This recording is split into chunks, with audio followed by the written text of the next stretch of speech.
तो मुंबई से बड़ी खबर राज ठाकरे की पार्टी से आ रही है, जहां पर बहुत बड़ी बगावत हो गई है। राज ठाकरे की आधी पार्टी खत्म होने के कगार पर है और राज ठाकरे की पार्टी के सैकड़ों कार्यकर्ताओं नेताओं ने एक साथ राज ठाकरे को इस्तीफा थमा दिया और इसके साथ ही बड़े बड़े नेताओं ने भी राज ठाकरे का साथ छोड़ दिया। कुछ नेता बीजेपी में शामिल हो गए तो कुछ ने एकनाथ शिंदे का हाथ थाम लिया और इन सब की जो वजह आ रही है वो है उद्धव ठाकरे के साथ राज ठाकरे का गठबंधन। जी हाँ, इन सभी नाराज नेता और पदाधिकारियों को उद्धव ठाकरे के साथ गठबंधन बिल्कुल भी जायज नहीं लगा और इसके बाद इन सभी ने सामूहिक इस्तीफा दे दिया। तो कुल मिलाकर राज ठाकरे की आधी पार्टी खत्म होने की खबरें आ रही है। बहुत बड़ी बगावत की खबर यहाँ पर आ रही है, तो आपको पूरी डिटेल खबर दिखाते हैं। आप भी वीडियो को शेयर करें और क्या इस सब की वजह उद्धव ठाकरे है, आप भी अपनी राय कमेंट बॉक्स में जरूर दें और वीडियो को भी शेयर करें।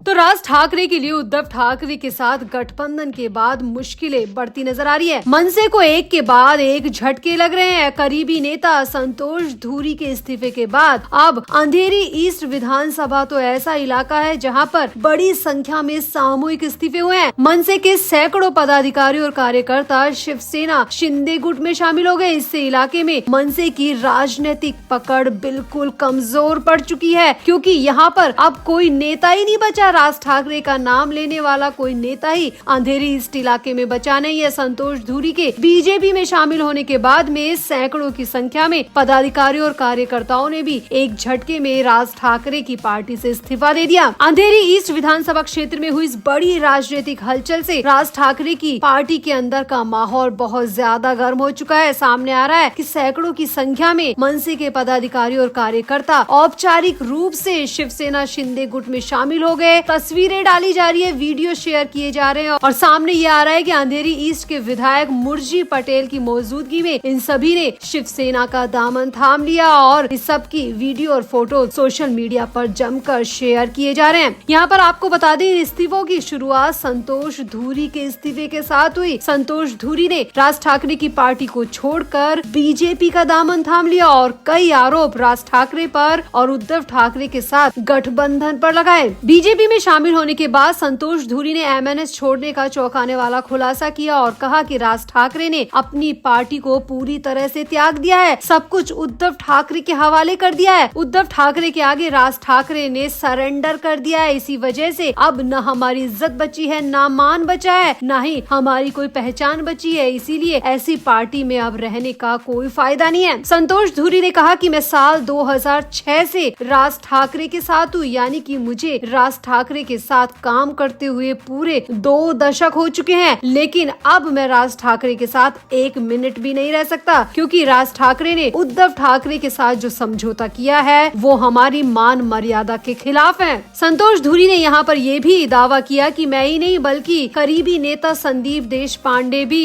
राज ठाकरे से बहुत ज्यादा नाराज है और इसकी वजह सिर्फ और सिर्फ उद्धव ठाकरे हैं। संतोष धूरी ने यहाँ पर ये खुलासा किया कि मातोश्री बंगले में ये समझौता हुआ और इन दोनों नेताओं को किसी भी चर्चा या चुनावी मैदान में जगह नहीं दिए जाने की बात यहाँ पर की गई। जी हाँ, संतोष धूरी का कहना है कि राज ठाकरे से उद्धव ठाकरे ने सीधे तौर पर कहा कि किसी भी राजनीतिक चर्चा में संतोष धूरी और संदीप देशपांडे को शामिल नहीं किया जाएगा और राज ठाकरे ने नतमस्तक होते हुए उद्धव ठाकरे की बात को स्वीकार कर लिया। क्या अब हमारी कोई इज्जत नहीं है क्या? जो हम 20 साल से राज ठाकरे के साथ काम कर रहे हैं, उन्होंने एक झटके में हमें हर तरीके की मीटिंग और चुनावी मैदान से बाहर धकेल दिया। क्या हमारी कोई इज्जत नहीं? और जहां इज्जत नहीं है वहां पर हमें रहने का कोई फायदा नहीं है। यहाँ पर आपको बता दें कि संतोष धूरी ने यहाँ पर दावा किया है कि अब कई और इस्तीफे होंगे, बड़े बड़े नाम सामने आएंगे जो इस्तीफा देकर राज ठाकरे को टाटा बाय बाय कह देंगे। न सिर्फ पदाधिकारी और कार्यकर्ता बल्कि बड़े बड़े नेता भी इस्तीफा देकर राज ठाकरे से दूरी बना लेंगे। और संतोष धूरी की कही हुई बात बिल्कुल सही भी नजर आ रही है, क्योंकि अब अंधेरी ईस्ट विधानसभा डिवीजन अध्यक्ष रोहन सावंत ने भी राज ठाकरे की पार्टी से इस्तीफा दे दिया है। रोहन सावंत ने भी एकनाथ शिंदे का दामन थाम लिया है और रोहन सावंत के साथ ही सैकड़ों पदाधिकारी और कार्यकर्ता भी एकनाथ शिंदे गुट में शामिल हो गए। यानी कि कुल मिलाकर अंधेरी ईस्ट इलाका राज ठाकरे के लिए पूरी तरह खत्म हो चुका है। यहाँ पर राज ठाकरे की ताकत पूरी तरह खत्म हो चुकी है। राज ठाकरे की राजनीतिक पकड़ पूरी तरह कमजोर पड़ चुकी है। इस इलाके में अब मनसे का कोई नाम लेवा भी नहीं नहीं बचा है। इस तरीके से यहाँ पर सामूहिक इस्तीफे दिए गए और इसकी एक ही वजह नजर आ रही है और वो है उद्धव ठाकरे के साथ गठबंधन। तो आपका राज ठाकरे की पार्टी में हुई इस बवंडर पर, इस बगावत पर क्या कहना है? क्या वाकई में इसकी वजह उद्धव ठाकरे है? आप भी अपनी राय कमेंट बॉक्स में जरूर दें और वीडियो को भी शेयर करें।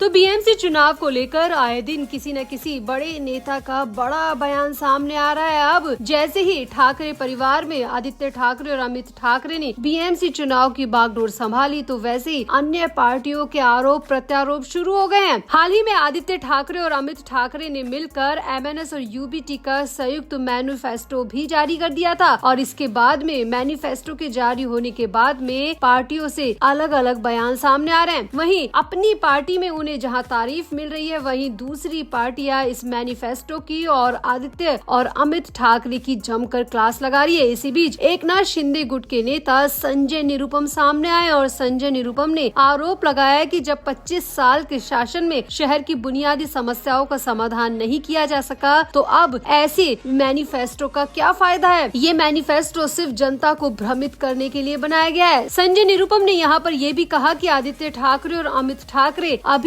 बहुत ही नासमझ है, बच्चे के समान है। उनकी समझ के हिसाब से मैं तो ये कहूँगा कि उन्हें बोतल में दूध भर के दे दो, क्योंकि उनकी समझ के बराबर उनकी बुद्धि इतनी है कि उन्हें बोतल से दूध पिलाया जाए। इससे ज्यादा उन दोनों से किसी काम की उम्मीद करना या करवाना बहुत ही ज्यादा बेकार और गलत फैसला है। यहाँ पर संजय निरुपम ने यह भी कहा कि उद्धव ठाकरे बहुत चालाक है। उद्धव ठाकरे को अच्छी तरह पता है कि बीएमसी चुनाव में उनकी पार्टी का और राज ठाकरे की पार्टी का क्या हाल होने वाला है, इसीलिए उनके ऊपर किसी भी तरह के आरोप प्रत्यारोप ना हो, इसीलिए अपने बेटे और भतीजे को आगे कर दिया ताकि हार का सारा ठीकरा आदित्य ठाकरे और अमित ठाकरे पर फूटे और दोनों भाई बचे रहे। संजय निरुपम ने कहा कि उद्धव ठाकरे शुरू से ही चालाक रहे और अब उनकी चालाकी का पर्दाफाश हो चुका है। कैसे वो मासूमियत का चोला ओढ़कर प्लानिंग करते हैं, साजिश करते हैं और इस बार लेकिन उनकी प्लानिंग चुनाव से पहले पकड़ी गई, क्योंकि चुनाव में उनकी हार पक्की है और इसीलिए उन्होंने पहले ही आदित्य ठाकरे और अमित ठाकरे को आगे कर दिया ताकि हार का जितना भी ठीकरा फूट न हो वो आदित्य और अमित ठाकरे के सिर पर फूटे और उद्धव ठाकरे और राज ठाकरे महफूज रह जाएं। संजय निरुपम ने कहा कि मैंने उद्धव ठाकरे को बहुत करीब से देखा है। पहले जब मैं कांग्रेस में हुआ करता था तब उद्धव ठाकरे से मेरा बहुत मिलना जुलना होता था और उद्धव ठाकरे की मैं इन आदतों से बहुत अच्छी तरह वाकिफ हूँ। उद्धव ठाकरे को पहले से पता है कि उनका चुनाव में क्या हाल होने वाला है, इसीलिए वो खुद पर बुराई मोल लेना नहीं चाहते, इसीलिए अपने बेटे और भतीजे को वो आगे कर रहे हैं ताकि जितना भी हार का बॉम्ब फूटे, जितना भी गुस्सा निकले, वो सब आदित्य ठाकरे और अमित ठाकरे के सिर पर निकले। संजय निरुपम ने यहाँ पर यह भी कहा कि उद्धव ठाकरे को अगर मुंबई की जनता की जरा भी फिक्र होती तो पिछले 25 सालों में उन्होंने क्या किया, इसका पहले जवाब दे। शिवसेना नेता संजय निरुपम ने उद्धव ठाकरे पर सीधा हमला बोलते हुए कहा कि उन्होंने करीब 25 सालों तक मुंबई महानगर पालिका पर शासन किया, लेकिन इस लंबे कार्यकाल में भी शहर का समग्र विकास नहीं हो सका। उन्होंने कहा कि 25 वर्षों में मुंबई को न तो साफ पीने लायक पानी मिला और न ही पर्याप्त जल आपूर्ति की व्यवस्था की गई। सड़कों की हालत बदतर रही, अस्पतालों का संचालन कभी भी ठीक से नहीं हुआ और स्कूलों की स्थिति भी कभी भी संतोषजनक नहीं रही। संजय निरुपम ने यहाँ पर यह भी कहा कि साफ सफाई के नाम पर मुंबई आज भी गंदगी से जूझ रही है। निरुपम ने आरोप लगाया कि जब 25 साल के शासन में शहर की बुनियादी समस्याओं का समाधान नहीं किया जा सका, तो ऐसे में अब उनके द्वारा किए जा रहे वादे सिर्फ चुनावी जुमले हैं, जिससे जनता को किसी वास्तविक बदलाव की उम्मीद बिल्कुल भी नहीं करनी चाहिए।